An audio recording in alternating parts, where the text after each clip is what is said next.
اخلط السبانخ وحط عليها شوية ليمون. تعالوا بقى اقول لكم بالذات السبانخ ليه لازم نحط عليها ليمون واحنا بناكلها.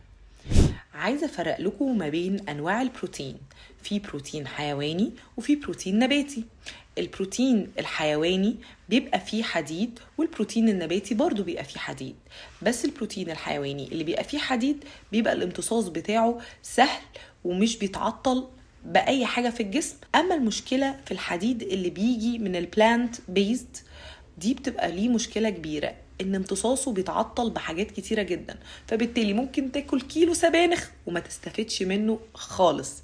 وساعتها اي دكتور يقول مع الحديد اذا كان تابلتس او اذا كان حديد جاي من عن طريق النباتات لازم يتاخد معاه فيتامين سي اذا كانت فيتامين سي تابلت، او يتحط معاه ليمون، برتقان، اي حاجة من اللي فيها فيتامين سي عشان تعلي امتصاصه وجسمك يستفيد منه.